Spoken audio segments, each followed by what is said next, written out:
सखी सहेली।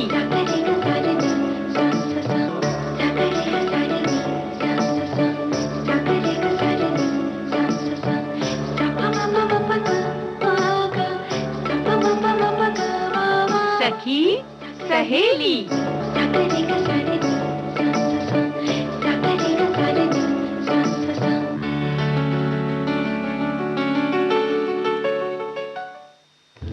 सभी सखियों सहेलियों सखाओं को राजुल और प्यारी बुआ का नमस्कार। नमस्कार।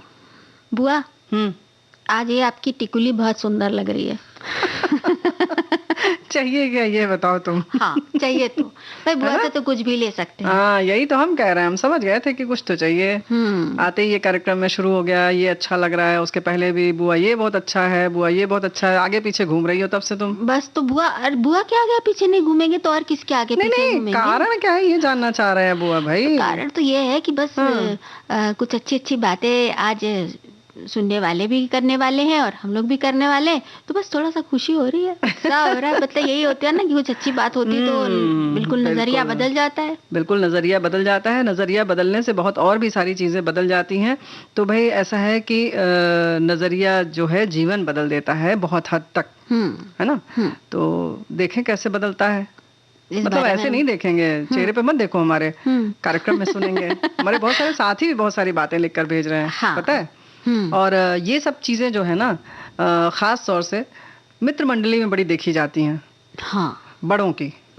लेकिन आज हम बात करेंगे बच्चों के मित्र मंडली के, है ना, जिसकी तरफ हम देखना भी नहीं चाहते और देखते भी हैं तो यही कहते हैं कि अरे पूरा दिन भूख कर आए हो। हाँ, आजकल क्योंकि छुट्टियां चल रही तो यही कहा जाता है कि खेल कूद के पूरा दिन भूख कर आए हो। तो भाई ऐसा नहीं है। बच्चों की मित्र मंडली और क्या क्या करती है और बच्चों की मित्र मंडली में हम किस तरह से रस ले सकते हैं, उसका मजा ले सकते हैं, उस पर बात करेंगे, है ना। और गीत मंजरी में कोयल कूकेगी।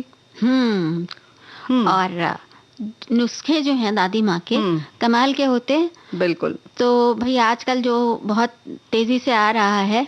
कहाँ तेजी से आ रहा है, गायब हो गया फालसा।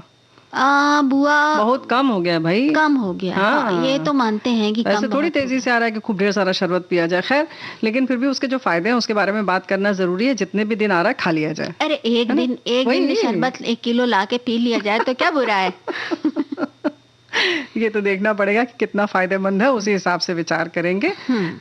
लेकिन आज बड़ा खास दिन है और वो है, आज है उपन्यासकार, नाटककार, चित्रकार, दार्शनिक गुरुदेव रविंद्रनाथ टैगोर की जयंती।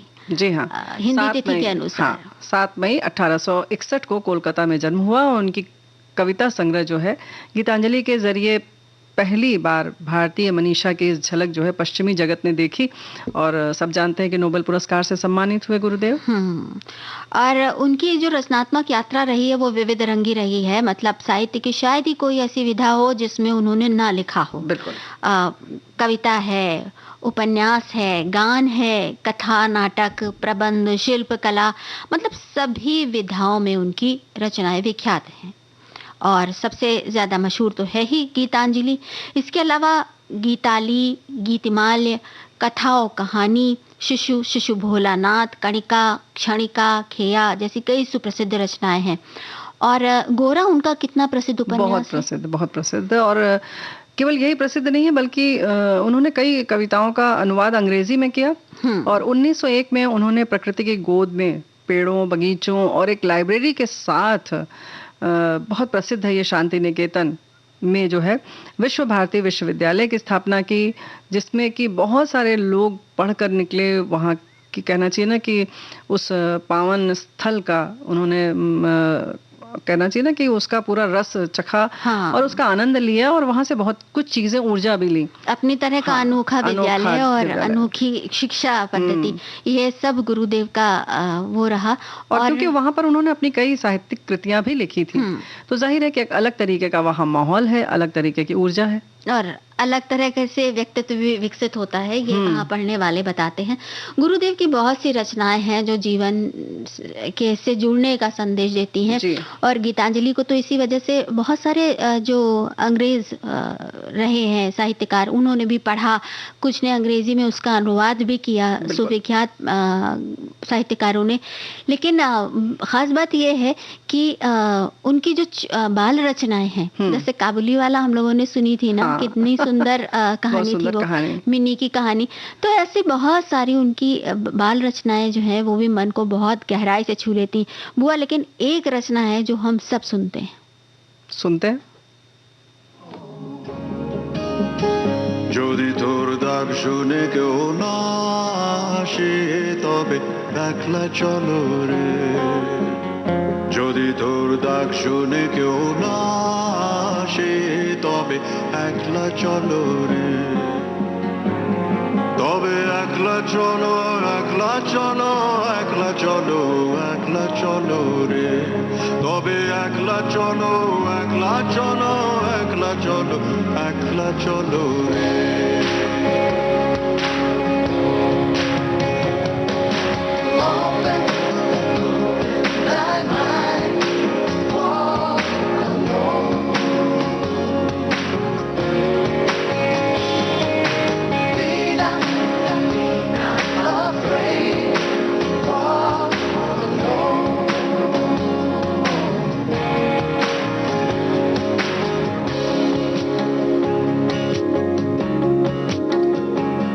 যদি কেউ কথা না কয় ওরে ওরে ও ভাগা, কেউ কথা না কয়, যদি সবাই থাকে মুখ ফিরায় সবাই করে ভয়, যদি সবাই থাকে মুখ ফিরায় সবাই করে ভয়, তবে পরাণ খুলে,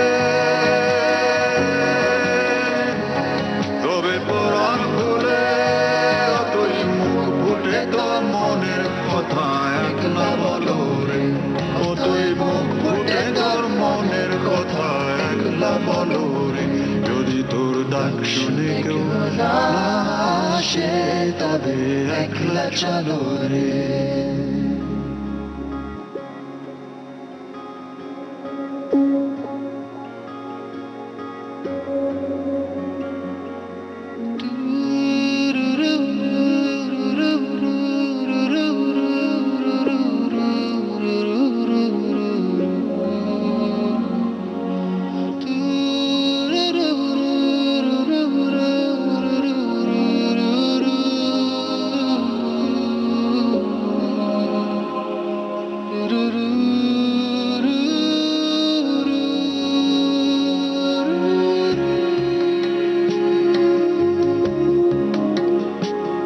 जब काली घटा छाए ओरे हो रे हो अंधेरा सच को निगल जाए, जब दुनिया सारी डर के आगे सर अपना झुकाए, जब दुनिया सारी डर के आगे सर अपना झुकाए, तो शोला बन जा,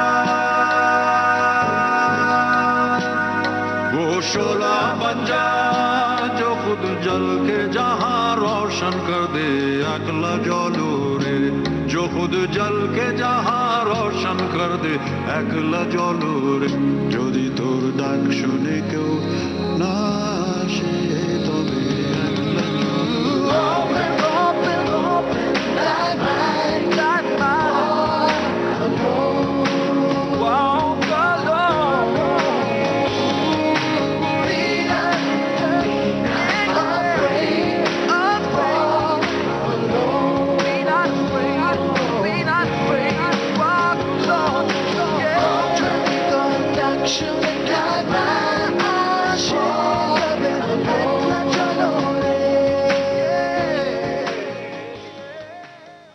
बुआ यही बात है कि अगर कोई साथ नहीं है तो फिर अकेले ही निकल पड़ो, खुद पे विश्वास रखो। खुद पर विश्वास रखना बहुत जरूरी है। वैसे हम नजर और नजरिए की बात कर रहे थे, तो हमारे साथी ने लिखा है नजर और नजरिया दो चीज है। नजर से दृष्टिपात हुआ करते हैं और नजरिया से दृष्टिकोण स्पष्ट हुआ करते हैं। जीवन में दोनों का ही एक चोली और दामन जैसा साथ है। हमें अपने इस साथ में अपनी सकारात्मकता भरनी पड़ती है। फिर इस क्षण और पोषण का ही नाम तो स्वस्थ जीवन है। इस भरण और पोषण का नाम ही तो स्वस्थ जीवन है। वाकई सही बात है। और अगर नजरिए की बात करें तो हमारे एक और साथी ने लिखा है कि हमने देखा इंसान ज्यादातर अपने दैनिक कार्यों में भी दो नजरियों को अपने साथ रखता है। पहला जीत और दूसरा हार। अब चाहे उसने घर में भागकर टीवी का रिमोट ही क्यों ना पहले ढूंढ लिया हो, वो उसको अपनी जीत समझ लेता है और दूसरे की हार। इस तरह जब तक उसकी जीत होती रहती है तब तक तो ये नजरिया ठीक चलता रहता है, पर जैसे ही वो हारता है बस तभी से उसको अपनी हार से ज्यादा दूसरे की जीत हतोत्साहित करने लगती है। ये बात बिल्कुल सही है। और ऐसे ही कुछ बात हमारे एक साथी और लिख रहे हैं। नजरिए की बात करें तो किसी भी बात को लेकर हर किसी का अपना नजरिया होता है। नजरिया अपना हो ये अलग बात है, लेकिन बात वाद विवाद तक नहीं जानी चाहिए। कभी कभी ऐसे भी होता है, कठिन काम में हम अपना नजरिया देंगे तो काम पूरा हो जाता है, तो कितनी खुशी होती है ना। ये बात तो बिल्कुल सही है, लेकिन वही वाली बात है कि कभी कभी आपका नजरिया किसी और से नहीं मिलता है तो वाद विवाद की स्थिति नहीं आनी चाहिए। ये बात बिल्कुल सही है। बिल्कुल सही है। वैसे बुआ, नजरिए की अगर हम बात करें तो ये बिल्कुल हमारी, ऐसा कहते हैं ना, बिल्कुल व्यक्तिगत चीज हम समझ लेते हैं इसको। लेकिन है ज़रूर व्यक्तिगत, ये पूरी तरह से व्यक्तिगत है, लेकिन बहुत कुछ ये सबकी साझा भी है, क्योंकि हमारे नज़रिए का प्रभाव दूसरे पर पड़ता है। तो ये बात भी सही है। वैसे तो हमें लग रहा था कि ये बिल्कुल व्यक्तिगत मामला है, हमारा नजरिया हमारा अपना है, हमारा जो मना है वो हम अपना नजरिया रखें, मेरी मर्जी मेरी मर्जी। लेकिन भाई आपकी मर्जी कहीं ऐसा ना हो कि किसी के दिल को दुखा रही है। हाँ, जैसे कि एक बात तो है, कुछ लोगों का जैसे नजरिया है भाई सुबह उठना चाहिए, नियम से रहना चाहिए, वो सब पे थोपने लगते हैं। फिर लगता है कि नहीं भाई ये निजी है, अपना अपना रखो, अपने अपने घर में रहो, है ना। वही बात है कि भाई अपना जरूरी, दुनिया में अगर देखा जाए बुआ तो मतलब सही और गलत, हर चीज को हम सही और गलत की श्रेणी में नहीं बांट सकते। बिल्कुल सही बात है। आपका सही हमारा गलत हो सकता है और हमारा गलत आपका सही हो सकता है। हाँ, यही तो हम कह रहे हैं। हाँ, लेकिन एक बात और है, ये वैसे भी है कि हमारा जो आज़ादी की जो बात आती है, हमारी स्वतंत्रता की बात आती है, हमारे अधिकारों की जब बात आती है, तो हमारा अधिकार बस वहीं तक है जहाँ तक कि आपके अधिकारों का हनन ना हो, है ना। बिल्कुल। अगर हम छड़ी लेकर चलते हैं और उस छड़ी को हम इधर उधर नचाने का हमें शौक है, तो वो नचाना तब तक ठीक है जब तक उस नाचती हुई छड़ी से किसी को चोट ना लगे। ये तो खैर ऐसी बात है कि भाई लोग कहेंगे हम नहीं लेके चलते छड़ी, चलो कोई बात नहीं। लेकिन भाई जैसे है ना कि हम किसी के घर जाएंगे तो हम चाय तो हम पियेंगे ही पियेंगे, तो आपका अधिकार नहीं है, ये उसकी मर्जी भी है, है ना। या कोई पिलाना चाहता है जबरदस्ती, तो वो भी देखना पड़ता है कि आपका मन है कि नहीं। एक नजरिया बना लेते हैं लोग कि भाई कोई आए तो बिना चाय पिलाए तो भेजना ही नहीं है। कभी कभी ऐसा भी कोई आ जाता है जो कभी नहीं पीता चाय, लेकिन फिर भी हम जबरदस्ती करते हैं। तब सोचिए कि आपका नजरिया सही है या नहीं है। नजरिया आपका अच्छा, जो सामाजिक तौर पर हम मानते हैं कि बहुत अच्छा है, ऐसा होना चाहिए, लेकिन कभी कभी उसमें भी ज़रूरत पड़ती है कि तब्दीली की जाए, बदलाव लाया जाए सामने वाले की स्थिति के हिसाब से या समय के हिसाब से। बिल्कुल, तो बस जब ये हो जाता है तब बहुत कुछ बदलने लगता है। अच्छा बुआ, नजरिए से सिर्फ यही नहीं होता कि दूसरे इंसान पर असर पड़ता है। अगर थोड़ा सा बदलाव आता है तो उसका असर हमारे ऊपर भी पड़ता है। ये मतलब बिल्कुल पक्की बात है कि भाई हम मानते कहाँ हैं? मानते नहीं है, माने ना तो उसमें तो खैर कुछ कर ही नहीं सकते। लेकिन ये जरूर है कि नजरिया जब भी बदलता है तो सिर्फ अपना ही नहीं, आसपास का वातावरण भी बदलता है, दूसरों का जीवन भी बदलता है। और कई बार ये बदलाव इतना सकारात्मक होता है कि हमें खुद आश्चर्य होने लगता है कि अरे अब तक हमने सोचा क्यों नहीं, जैसे हमने सोचा ही नहीं कि अरे अब तो ब्रेक लेने का समय आ गया। ऐसा? हाँ, ले लो, चलो।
लीजिए, हो गया पूरा ब्रेक और हम फिर लौट आए हैं कार्यक्रम सखी सहेली में।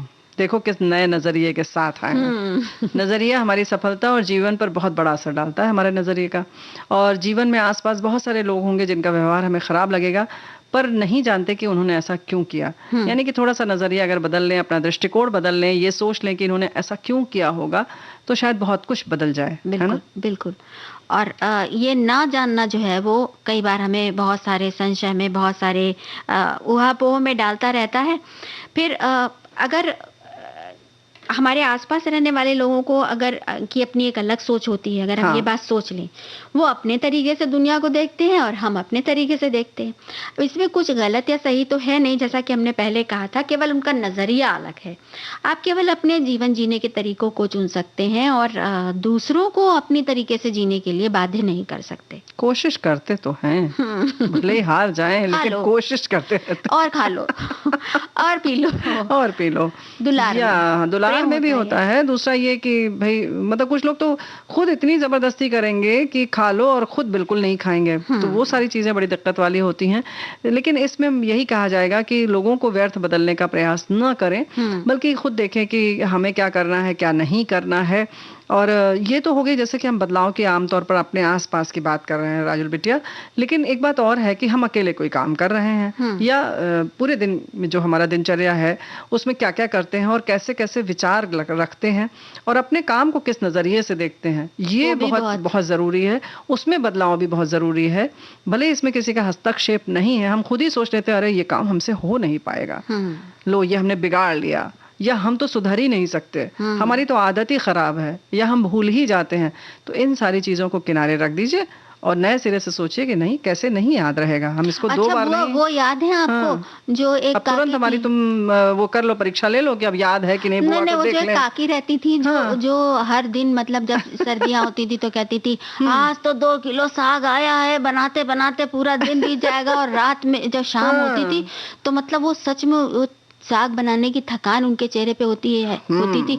और इस चक्कर में 1-2 बार हम लोगों ने भी साग बनाने की मतलब जो साग को चुना जाता है उसको साफ किया जाता है, वो साफ करने की हमने भी कोशिश की। तो हमें लगा भाई इतनी तो मुश्किल की बात नहीं थी। मुश्किल की बात नहीं थी ना। हाँ, वो पहले से चिल्लाने लगती थी। अरे तो यही तो सोच की बात है ना कि उन्होंने सोच लिया ये तो बड़ा मुश्किल काम है।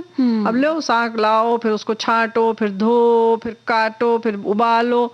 अब एक आसान सा कि लाए, छाटा और उसके बाद उबाल दिया, साफ सुथरा कर लिया, उबल गया। जो करना है वो करना। बस ये एक लाइन में हो सकता है और ये 6 लाइन में भी हो सकता है ये काम। तो कुछ ऐसे ही ये समय भी लेता है। और ऐसे ही बताया ना कि अरे भिंडी लाए, धोया, फिर एक एक पोछा बैठ के, तब मसाला लगाया। ऐसे खिचड़ी भी बनती है, बहुत मुश्किल होती है पता है। दाल निकालो, फिर चावल निकालो, साफ करो, बताइए खिचड़ी जैसी चीज इतनी मुश्किल नहीं बहुत मुश्किल है, बहुत मुश्किल है। तो ये नजरिए की बात है अपने अपने कि हम कैसे किस चीज को लेते हैं। बिल्कुल। और किसी भी काम को पूरा करने के लिए अगर वो सब चीजें नहीं है, संसाधन आपके पास कम नहीं है कि जैसे लाइट चली गई, कुछ लोग ये कहते हैं कि अब भाई लोग मोमबत्ती तक में काम कर लेते हैं जिन्हें पूरा करना होता है। बिल्कुल जुट के कर लेते हैं। या समय कम मिला है कि हाँ 2 घंटे पहले बताया, अब हम कैसे कर लेंगे। तो यही पर तो चुनौती है कि वो आपका काम कितना मन लगा के कर रहे हैं कि आप उस काम को उस समय में पूरा कर लें। ये नहीं कहते कि कोई बहुत बड़ा कोई कठिन काम हो तभी आप पूरा करें। अगर काम का इतना छोटा है कि आप उसको 2 घंटे में पूरा कर सकते हैं, उस समय संसाधन की या समय की कमी का नहीं रोना चाहिए। नहीं, बड़ा काम भी हो तो भी अगर आप रोएंगे तो 2 दिन में जो होना है वो 20 दिन में होगा। ये भी बात है। बात तो वही है ना, चाहे छोटा काम हो बड़ा, ये नजरिए की बात है। ये तो पेन उठाने में भी पता चल जाता है कि नजरिया कैसा है आपका। बिल्कुल। कि अब लो पेन उठाएंगे, पता नहीं उसमें स्याही होगी कि नहीं होगी, हो सकता है इसका इंक खत्म हो चुका हो। तो ये सब चीजें हैं। वैसे हमारे साथी ने बहुत अच्छी बात की, ये सच है कि नजरिया बदलने से जीवन बदल जाता है। कभी कभी व्यक्ति कुछ ऐसी विषम परिस्थितियों में घिर जाता है कि उसे लगता है कि उसे कैसे हल करें और कैसे बाहर निकले। लेकिन अगर उस समय आपका नजरिया सकारात्मक है तो आप उस विषम परिस्थितियों से आसानी से बाहर निकल सकते हैं। और अगर आप नकारात्मक सोचेंगे तो परिस्थितियां और भी जटिल नजर आने लगेंगी। पानी से भरे आधे ग्लास को कोई आधा भरा तो कोई आधा खाली देखता है। यही नजरिया है, नजर का इलाज संभव है, नजरिए का नहीं। क्या बात है, बिल्कुल 100% सही बात कही है। और मतलब बिल्कुल खरी बात कही है। दिल जीत लिया भाई आपने तो। ये बात बिल्कुल सही है। तो नजरिए का इलाज मतलब हो सकता है, करिए ना। बड़ा मुश्किल, मतलब अरे इसीलिए तो बता रहे हैं खुद ही कार्यक्रम करे में, तो तभी हो पाता है। चिकित्सक नहीं कर सकते बस, लेकिन आप खुद कर सकते हैं। हाँ। तो इसीलिए तो हम लोग बता रहे हैं कि इस पर विचार करिए और करिए, देखिए आप किस चीज को कैसे लेते हैं। बिल्कुल बिल्कुल। हाँ, एक गाना सुन लेते हैं। बस नजरिया बदला। ख्वाब को बदल देंगे हकीकत में, हम ख्वाब को बदल देंगे हकीकत में, मिलके रहेंगे दोनों अरमानों की जन्नत में, हम अपने ख्वाब को बदल देंगे हकीकत में, हम ख्वाब को बदल देंगे हकीकत में।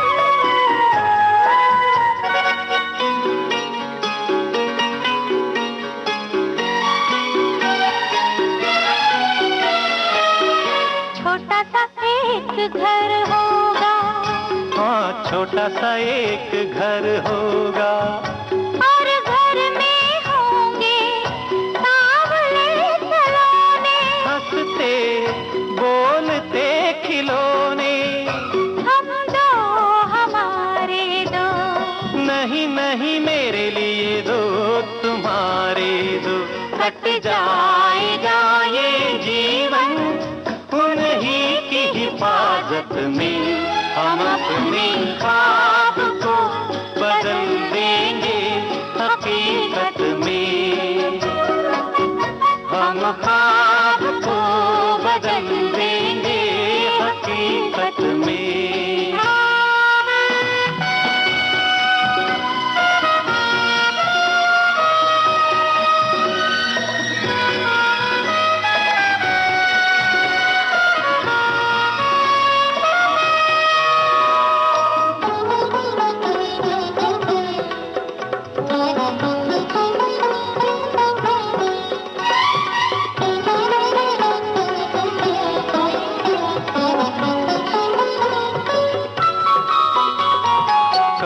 कभी बीते दिनों पर जाएगी जब नजर, ओ सोचेंगे कितने हंसी थे वो शाम वो शहर, ओ सोचेंगे कितने हंसी थे वो शाम वो शहर, नित आएंगी बहारें नित खिलेंगे फूल सुहाने,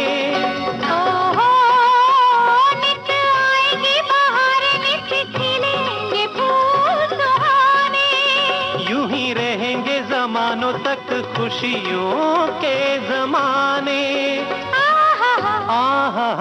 हम तुम जुदा ना होंगे अब तो किसी सूरत में, हम अपने ख्वाब को भाई ख्वाब को हकीकत में बदलने का काम अगर करना है तो जैसा कि हमारे एक साथी ने लिखा है कि आपका नज़रिया ही आपका जीवन है, ये मान के चलिए। Your attitude becomes your destiny. मनुष्य अपने विचारों का उत्पाद है, वो जो सोचता है नज़रिया रखता है वही बन जाता है। इसलिए न सोच समझ कर और सदा सकारात्मक रहना चाहिए।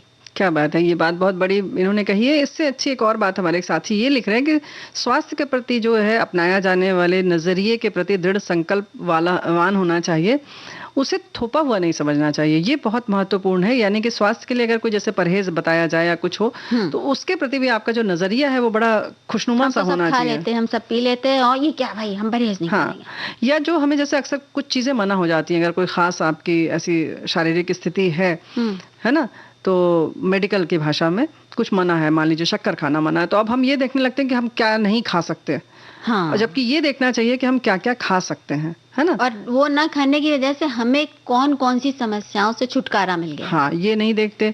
फिर उसके बाद उन चीजों की गणना ज्यादा करते हैं जो नहीं खा सकते। देखो हम ये भी नहीं खा सकते, अब हमें ये भी मना हो गया, अब हम जिए तो जिए कैसे। अरे हो सकता है 4 चीज मना होगी, 40 चीज होगी जो खाने वाली होगी, लेकिन हम वो 40 चीज पर ध्यान नहीं रखते। ये नजरिए की बात है। स्वास्थ्य के प्रति जब कुछ ऐसी बात हो तो जरूर आप अपना नजरिया बदलें। बिल्कुल, क्योंकि जो दवाएं होंगी या जो भी हम खाएंगे वो हमारे शरीर में लगेगी, और खुशी खुशी अगर हम खाएंगे तो जाहिर है कि उसका प्रभाव अच्छा होगा। अच्छा बुआ, स्वास्थ्य की दृष्टि से फालसा भी बहुत अच्छा होता बहुत है। बहुत फायदेमंद है। बहुत छोटा छोटा होता है। वैसे हमारे साथी ने लिखा भी है कि तरबूज और जैसे खरबूजे जैसा बड़ा नहीं होता है, लेकिन है बहुत फायदेमंद। बिल्कुल, है ना।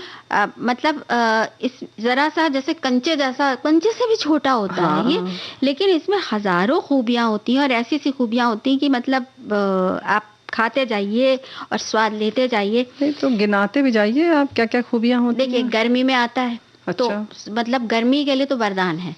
जैसे इससे ये जो एक होता ना, जैसे हम इलेक्ट्रॉल पीते हैं या कुछ इस तरह की चीजें जो पीते हैं, नींबू पानी और ये सब, पानी की कमी जो होती है उसको तुरंत कम कर देता है ये जी। और शरीर को अंदर से शीतलता प्रदान करता है। पानी इसीलिए तो गर्मी में आता है ना। देखो कमी नहीं होने देता, और टॉनिक की तरह ये काम करता है। जो पित्त की समस्याएं होती हैं गर्मी में बहुत ज्यादा, उनको दूर करने में बहुत मदद करता है, और साथ ही साथ पाचन क्रिया को भी मजबूत बनाता है। लू के कारण जैसे बुखार हो जाती है और जैसे और बीमारियां हो जाती हैं, इनसे बचने के लिए भी इस फल का सेवन बहुत लाभदायक होता है। क्योंकि भाई देखो इसमें बहुत सारे पोषक तत्व हैं, जैसे कार्बोहाइड्रेट है, कैलोरी है, इसमें बहुत ज़्यादा फाइबर है, आयरन है, फॉस्फोरस है, सोडियम है, पोटेशियम है, विटामिन ए है, सी, B1, B2, B3 आदि होते हैं। तो इस तरह से खून की कमी है, त्वचा की जलन में भी जो है फायदा करता है। तो कुल मिलाकर जैसे हमें लगता है कि राजुल बिटिया, जो मौसम में फल आते हैं वो उस मौसम में हमारी मदद करने के लिए ही आते हैं, है ना। बिल्कुल।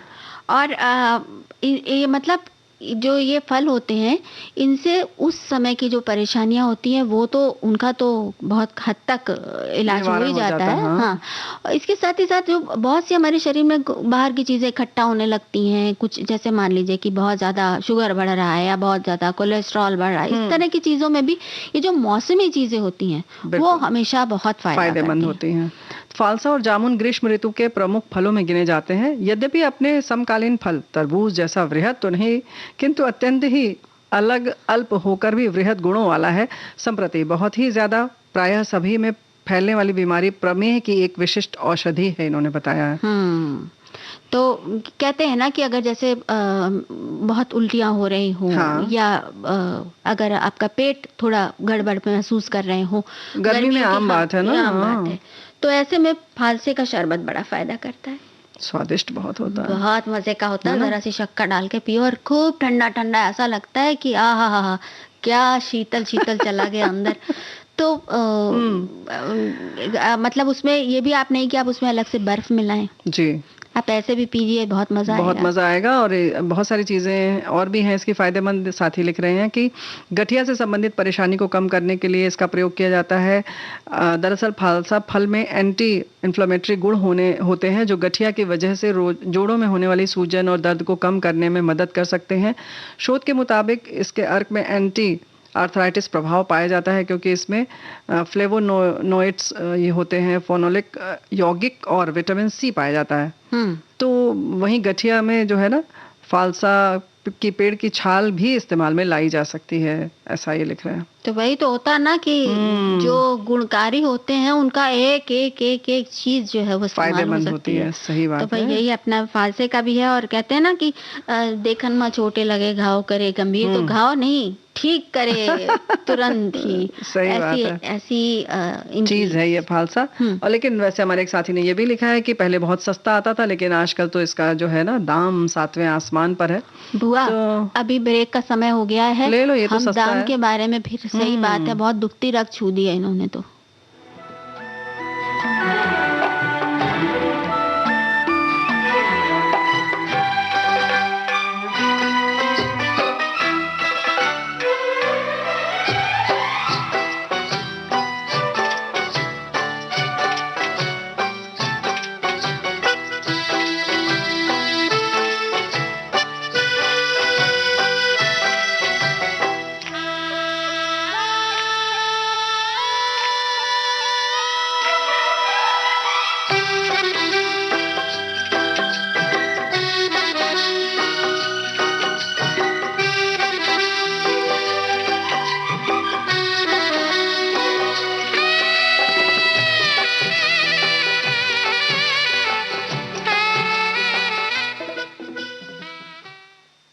हो गया है पूरा ब्रेक और हमारे साथी सुन रहे हैं कार्यक्रम सखी सहेली। अच्छा बुआ, जो बहुत से लोग कहते हैं कि बहुत खट्टा होता है, हाँ। तो खटमिठा होता है और मतलब मजे का स्वाद होता है। हाँ, खटमिठा होता है और रंग इसका बड़ा खूबसूरत होता है, बहुत ही सुंदर होता है। फालसे का रंग तो वाकई अपनी रंग के लिए मतलब सबका मन मोह लेता है, हमें तो यही लगता है। शरबत बना दीजिए, उसका शीशे ग्लास में रख के देखिए उस रंग को, कितना खूबसूरत लगता है। वैसे हम लोग ना ब्रेक के पहले पैसे की बात कर रहे थे और तुमने गोल कर दिया। फालसे निखाए एक समय में सस्ते होते थे, अब तो आसमान छूते हैं इनके भाव। हर कोई नहीं खाता, लेकिन इसका शरबत पीने से पेट में ठंडक होती है, बीजों से पेट साफ होता है, सीजन में खाना चाहिए। तो भाई देखिए, ऐसा है कि खाना कोई 1-2 किलो नहीं, हम किलो का भाव देखते हैं, जबकि आप आधा किलो या 250 ग्राम में भी आप अच्छे से शरबत बना सकते हैं उसको घोल कर ना। तो ऐसे ना घबराइए, क्योंकि बाकी चीजें भी हैं। यही आइसक्रीम हम 100 रुपए में खा लेते हैं, लेकिन फालसा अगर कभी हमने 20 रुपए किलो खरीदा था तो आज हमें 80 रुपए में बहुत महंगा बिल्कुल लगता अपने है। दिल पे ले लेते हैं ये बात। एकदम दिल पर ले लेते हैं और 5 रुपए के लिए फिर छोड़ देते हैं। हाँ। उसकी सारी जो जितनी अभी हमने पोषक तत्व वाली बात बताई है ना, वो एक तरफ हो जाता है और 80 रुपए ज्यादा भारी हो जाता है, पता है। बात है। तो ऐसा नहीं है। हम लोग बात इसलिए कर रहे हैं कि नजरिया बदलिए अपना, और इसके जो फायदे हैं उसको देखते हुए थोड़े दिन के लिए। आप तो आता है बेचारा बुआ ने मेहमान है। वायदा किया है कि इसके बाद फालसा खिलाएंगी वो। हाँ, और क्या, शरबत पिला देंगे, हम ऐसा क्या आपको है? गाना सुनाएंगे। सुनाओ सुनाओ।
बिल्कुल ऐसी ही ठंडक लगती है, जैसे जो घटा छा जाती है ना उसके बाद जब बरसती है, वैसे ही ठंडक फालसे की होती है। सब मौसम के फल खाना चाहिए, सिर्फ इसीलिए हम आपको याद दिलाते हैं। वैसे तो आप खाते रहते हैं, लेकिन फिर भी जो लोग भूल रहे हैं वो फिर एक बार लौट आइए अपने पुराने दिनों में। और वो दोना चलिए बचपन की मंडली में चलो, बचपन वाली में। बच्चों की मंडली का विषय सभी श्रोताओं, देशवासियों को बचपन की यादों में भेज दिया गया है। ये लिख रहे हैं कि जब मैं छोटा था, शहर जोधपुर किले नीचे मकान में रहते, जब मन करता पहाड़ों के रास्ते किले में पहुंच जाते थे। हर त्योहार का आनंद लिया है। उस समय घरों में 12 बजे तक जाना कोई चिंता नहीं होती थी। ऐसी शरारत नहीं की जिससे किसी को नुकसान हो। मजे करते अब बच्चों वो आनंद प्रेम कम हो गया है। मोबाइल की दुनिया में चले गए हैं, जो नुकसान है, बचपन खो सा गया है, ये कह रहे हैं। ये बात तो है। ये बात तो है कि बचपन खो सा गया है, लेकिन अब रहे भी कैसे बचपन। अब देखिए ना, पहले कितने दोस्त हुआ करते थे जी। गली के अलग, स्कूल के अलग, पड़ोस के अलग। और अब जो तमाम संयुक्त परिवार होते थे तो कई भाई बहन एक ही उम्र के होते थे, उनमें भी बहुत कुछ दोस्तों की वजह से हो जाते थे। ये बात तो कितनी दोस्ती होती थी, और दोस्तों का कितना महत्व होता हमारे जीवन में, इससे भला कौन इनकार कर सकता है? कोई नहीं इनकार कर सकता है। ये दोस्ती ही तो है जो हम सोमवार से लेकर शुक्रवार तक 3 बजे से 4 बजे तक हाजिर हो जाते हैं, और वैसे 24 घंटे विविध भारती भी इसीलिए तो है। आपकी दोस्ती हमारी आपकी दोस्ती है कि नहीं? बिल्कुल।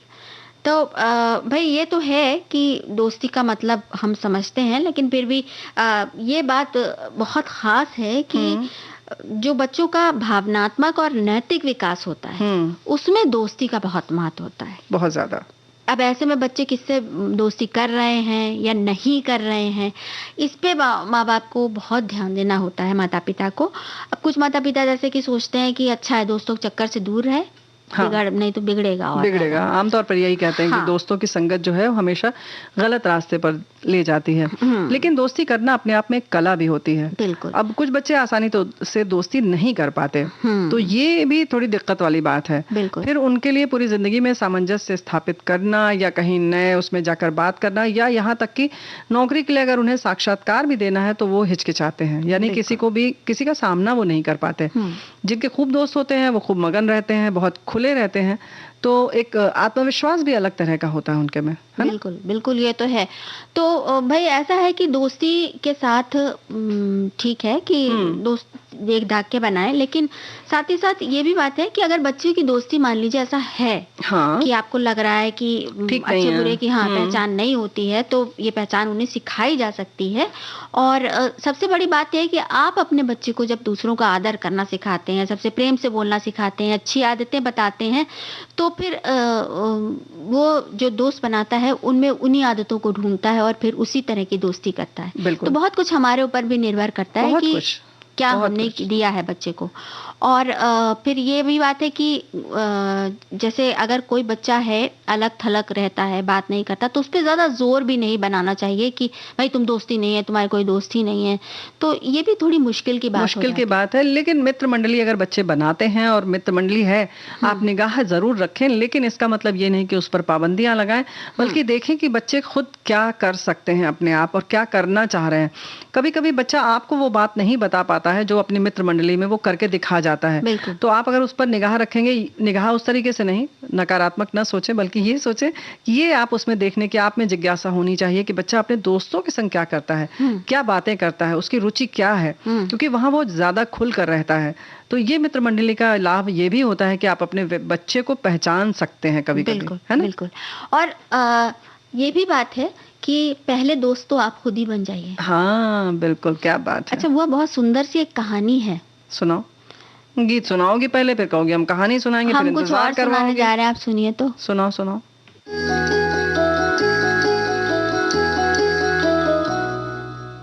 कथा सुधा, कहानियों का दरिया, लहरों में गोते लगाएंगे, कभी हंसेंगे तो कभी आंखें नम कर जाएंगे, कभी परिवार तो कभी सामाजिक सरोकार की बातें होंगी। क्या करेगा रेलगाड़ी? उसमें बैठकर भाई दूर जाएंगे, हम भी जाएंगे, चुनी को भी ले जाएंगे। और अपनी ताई को नहीं ले जाएगा? ताई को नहीं ले जाएंगे, ताई हमें प्यार नहीं करती। अपने ताऊ जी को ही ले जा, मेरे ऊपर दया रख। ताई बचाओ, गिर आऊं मैं। बेटा मनोहर, मैंने तुझे नहीं बचाया।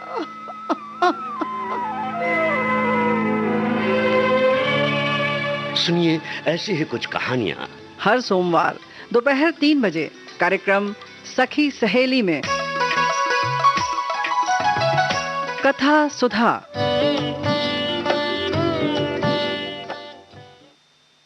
तो देखा ना कितना प्यारा बच्चा था, ताई ने दोस्ती कर ली होती उस बच्चे से, तो क्या होता, कोई एक दुर्घटना बच गई होती, जैसा कि हमने, अब हमें तो उत्सुकता हो रही है, अब तो कहानी सुन के पता लगेगा। हाँ, कुछ तो हुआ होगा, तभी ताई अफसोस कर रही हैं। तो ये अफसोस न होता। तो बस ये अफसोस बचाने के लिए भाई नहीं करना चाहिए। लेकिन कहानी तो सुनना पड़ेगा ना फिर। वो तो सुनना पड़ेगा हर सोमवार कार्यक्रम सखी सहेली में। हमारे साथी लोग भी इंतजार कर रहे थे कि चित्रलेखा खत्म हो गया। चित्रलेखा उन्होंने बड़ी तबीयत से सुना और फिर प्रतीक्षा कर रहे थे, और शायद उन्होंने छोड़ भी दिया था प्रतीक्षा करते करते। लेकिन हम तैयारी में लगे हुए थे। अच्छा बुआ, प्रतीक्षा का फल जो है ना बहुत मीठा होता है, फालसे की तरह खटमिठा नहीं, बहुत आम की तरह मीठा होता है। अब आम के पेड़ की बात आई और कोयल ना बोले, ऐसा तो हो ही नहीं सकता। कुहू कुहू बोलती कोयल चाहे कितनी दूर हो, लेकिन अपनी सी लगती है। कोयल अपने आप में विशिष्ट है। इसकी मीठी आवाज के सभी प्रशंसक है। किसी का हृदय कोयल की मदभरी तान सुनकर खिल जाता है, तो किसी की आंख इसी तान को सुनकर भर भी आती है। और कितनी हम लोगों ने कविताएं वगैरह पढ़ी हैं, उसकी बात भी हम करेंगे। वैसे ये देखा जाए तो कोयल प्रकृति की सच्ची साधिका है। देखिए ना, बसंत ऋतु आती है, इसका पता लगते ही तुरंत ही आनंदित हो जाती है और पूरे संसार में सूचना फैलाने लगती है। इसके बोलते ही सब लोग मंत्रमुग्ध होकर केवल इसी की आवाज सुनते हैं। इसके पहले बुआ बोलते रहते हैं, चकोर भी बोलते हैं, मुर्गे, चकवे, कबूतर सब बोलते रहते हैं, लेकिन कोयल ने जहाँ बोलना शुरू किया सब चुप। जी। तो एक कोयल सब पर भारी। जब तक बसंत की प्रभात बेला में कोयल अपनी कुहू कुहू नहीं सुनाती, तब तक अच्छा नहीं लगता। और ये बात है कि ये जो हम कहते हैं ना सुनाती, तो सुनाती नहीं भाई, सुनाता है, क्योंकि मादा नहीं नर कोयल बोलती है। और मादा कोयल जो है वो अपने अंडों को कौवे के घोंसले में रखकर इस पक्षी को, जो सोचता है कि वो बहुत तेज है, धूर्त है, उसको मूर्ख बनाकर स्वार्थ सिद्ध करने में दक्ष होती है। इसकी इस प्रवृत्ति को महाकवि कालिदास ने विहगेश पंडित की उपाधि प्रदान की। मीठी आवाज वाली कोयल कौवे जैसी ही लगती है, तभी तो कहा जाता है कोयल होए न उजली 100 मन साबुन लाई, यानी किसी का जन्मगत स्वभाव नहीं बदलता। तो मतलब कोयल की मीठी आवाज पर ही ना जाइए, कोयल और भी बहुत कुछ सिखा रही है। जैसे कि अभी हमने पक्षी के वो सुना है ना कि वो की मूर्ख बनाती कैसे, तो भाई मतलब अपना काम निकाल लेती है, और कौवा समझ नहीं पाता बिल्कुल भी और अपने बच्चे भी पलवा लेती है, घर वर नहीं बनाती, घर बनाने के झंझट से बिल्कुल दूर, दूसरे के घर में बच्चे रख दिए और इत्मीनान से पलवा लिया। बाद में कौवा देखता है तो देखता रह जाता है। बस। और दूसरी बात ये भी है कि भाई जो स्वभाव है किसी का वो नहीं बदलता, ये भी बात कोयल सिखाती है। अब ये है कि अपनी धुन में मस्त रहती है और ज्यादातर घने पेड़ों में छिपी रहती है। इसको जैसे और चिड़िया होती है वो जमीन पर भी कभी कभी उतरती है, इसको जमीन पर उतरते बहुत कम देखा जाता है। ये ज्यादातर पेड़ों पर, और खास तौर से आम का पेड़, मौलश्री का पेड़, इन सब पेड़ों पर रहती है। यानी कि जो पेड़ सदाबहार हो, घने हो, उनमें आप ये छिपी देख सकते हैं इसको, है ना। और हम गाना सुने।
कोई हो रसवंती,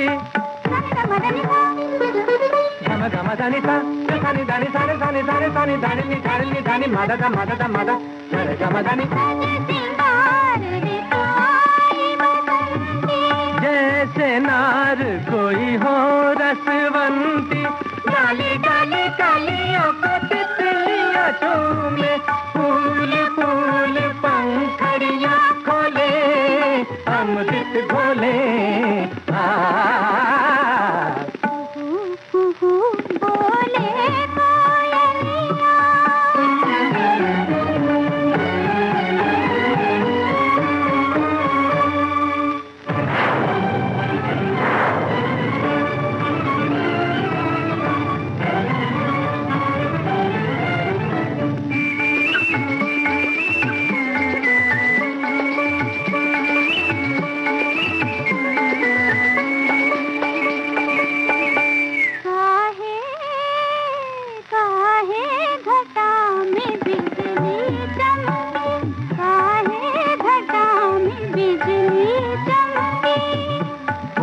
सकता है मेघराज ने बादरिया का शाम शाम मुख चूम लिया हो सकता है मेघराज ने बादरिया का शाम शाम मुख चूम लिया हो चोरी चोरी मन पंछी उड़े नैना जुड़े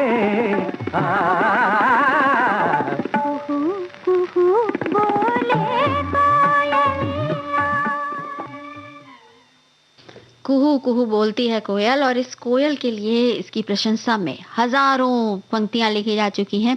अंग्रेजी के सुप्रसिद्ध कवि वर्ड्सवर्थ ने कोयल की कूक के संबंध में कहा था कि ओ कुकू शैल आई कॉल द बर्ड और बट अ वॉन्डरिंग वॉइस, यानी कोयल तुम्हें मैं पक्षी कहूँ या कि सिर्फ एक भ्रमणशील स्वर मात्र। क्या बात है। काली काली कूकू करती जो है डाली डाली फिरती, कुछ अपनी ही धुन में ऐठी, छिपी हरे पत्तों में बैठी जो पंचम सुर में गाती वही कोयल कहलाती है। अपनी आवाज से जग को गुंजाने वाली कोयल के बारे में सुभद्रा कुमारी चौहान ने लिखा है। उन्होंने लिखा है कि देखो कोयल काली है, देखो कोयल काली है पर मीठी है इसकी बोली, इसने ही तो कूक कूक कर आमों में मिश्री घोली। क्या बात है। कोयल कोयल सच बतलाना क्या संदेशा लाई हो, बहुत दिनों के बाद आज फिर इस डाली पर आई हो। क्या गाती हो, किसे बुलाती, बतला दो कोयल रानी, प्यारी धरती देख मांगती हो क्या मेघों से पानी। प्यासी धरती को देख के भैया ये भी लगता ना कि वो बरसात के पहले भी कोयल आ जाती है। तो कोयल यही कहते हैं ना कि कितनी करीब होती है प्रकृति के, लेकिन ये हम हमेशा इसको आनंद से ही जोड़ के देखते हैं, या ऐसा जोड़ते हैं कि हमारे मंगल की बात कर रही है या कुछ ऐसा खुशी का संदेश लेके आई है। लेकिन कई बार कोयल जो है वो वेदना के साथ भी पहचान कराती है और जो विवशता का रुदन है वो भी सुनाती है। जैसे सुप्रसिद्ध कवि माखनलाल चतुर्वेदी की कविता है कैदी और कोकिला, इसमें कोयल का चित्र बिल्कुल अलग तरीके का है।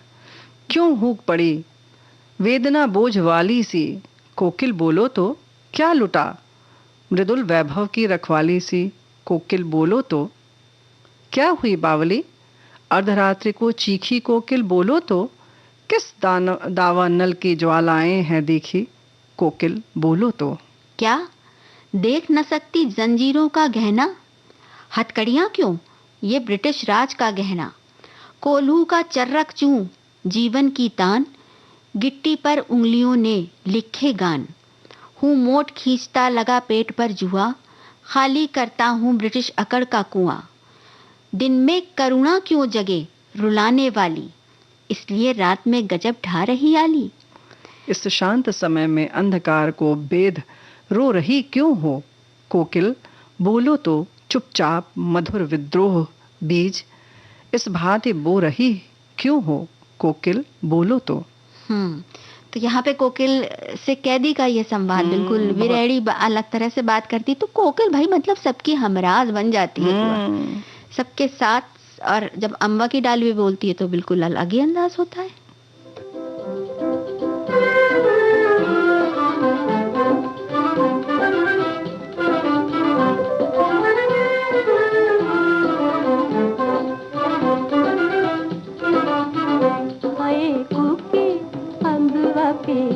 कोयलिया कूके अम्बवा पे कोयलिया सुनर सखी हाय सुनर सखी हाय सुनर सखी हाय सुनर सखी हाय रंग लाया नया फागुन सखी फागुन सखी हाय रंग लाया नया फागुन सखी फागुन सखी हाय कूके अम्बवा पे कोयलिया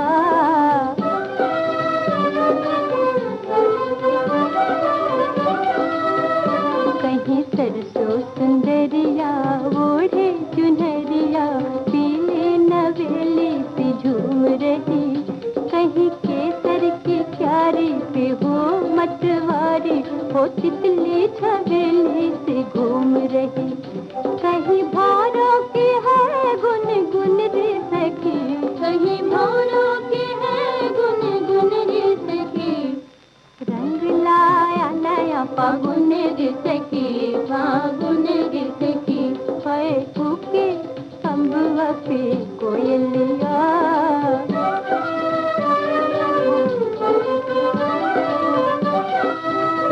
चले गेंदा गुलाबों की गलियों में होके झोंके बसंती बयार के कहे दुनिया के कानों में चुपके से जाके मंगल संदेश बहार के छाई घर घर में काफे की धुन रे सखी छाई घर घर में काफे की धुन रे सखी रंग लाया नया फागुन रे सखी फागुन रे सखी हाय कूके अम्बवा पे कोयलिया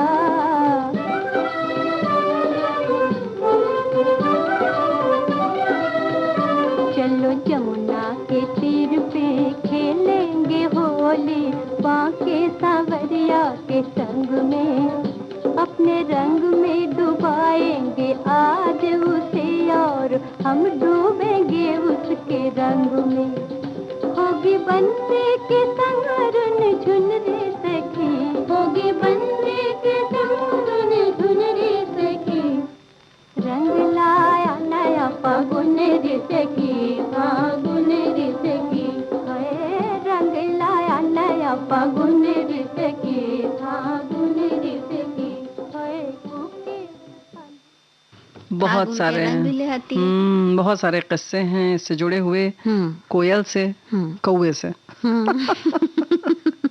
भाई देखो बसंत ऋतु होती ही ऐसी है ना दोनों की बातें होती हैं एक साथ तो एक बार बसंत ऋतु में यही हुआ कि एक कोयल वृक्ष पर बैठी कूक रही थी आते जाते लोग उसकी कूक को सुनते और उसकी सुरीली आवाज का आनंद लेते हुए उसकी तारीफ के पुल बांधते कुछ देर बाद कोयल के सामने कौवा तेज गति से आया कोयल ने उससे पूछा इतनी तेज गति से कहाँ जा रहे हो कौवे ने उत्तर दिया वो जरा जल्दी में है देश को छोड़कर परदेश जा रहा है अब कोयल ने इसका कारण पूछा तो कौवा बोला यहाँ के लोग बहुत खराब हैं सब तुम्हें ही चाहते हैं सिर्फ तुम्हारा आदर करते हैं वो यही चाहते हैं कि तुम हमेशा की तरह गाती रहो और मुझे कोई देखना तक नहीं चाहता किसी की मुडेर पे बैठता हूँ तो मुझे कंकड़ मारकर वहां से भगा दिया जाता है मेरी आवाज भी कोई नहीं सुनना चाहता अब जहाँ अपमान हो ऐसे स्थान पर एक क्षण भी नहीं रहना चाहता ज्ञानियों ने भी हमें यही शिक्षा दी है कि अपमान की जगह पे नहीं रहना चाहिए ये सुनकर कोयल बोली परदेश जाना चाहते हो तो बड़े शौक से जाओ लेकिन वहां जाने से पहले अपनी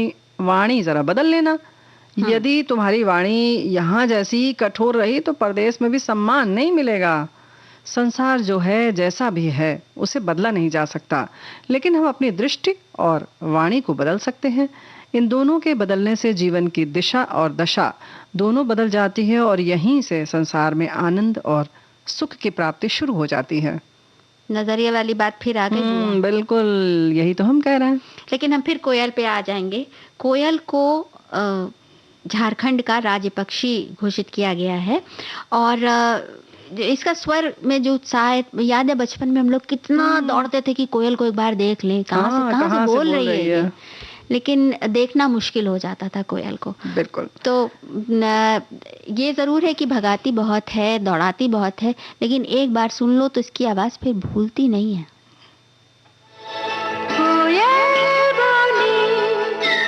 दुनिया डोली कोयल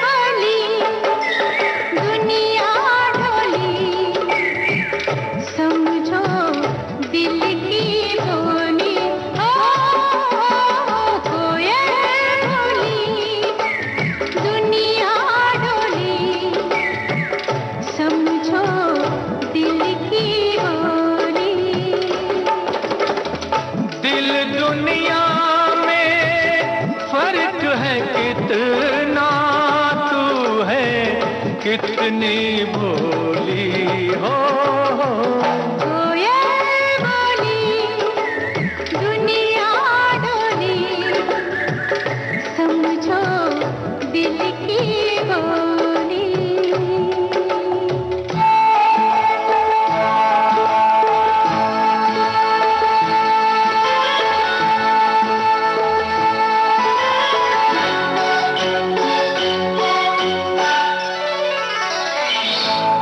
इस दिल के धोखे में रह लो, कुछ भी सुन लो, कुछ भी कह लो। इस दिल के धोखे में रह लो, कुछ भी सुन लो, कुछ भी कह लो। रंग बिना न खेली जाए इस जीवन की होली। कोयल बोली, दुनिया डोली, समझो दिल की बोली।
बुआ, हम जोलियों से विदा ले लो। हाँ।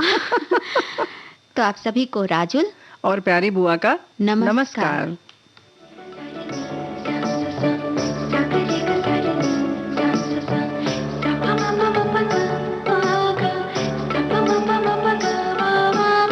सखी सहेली।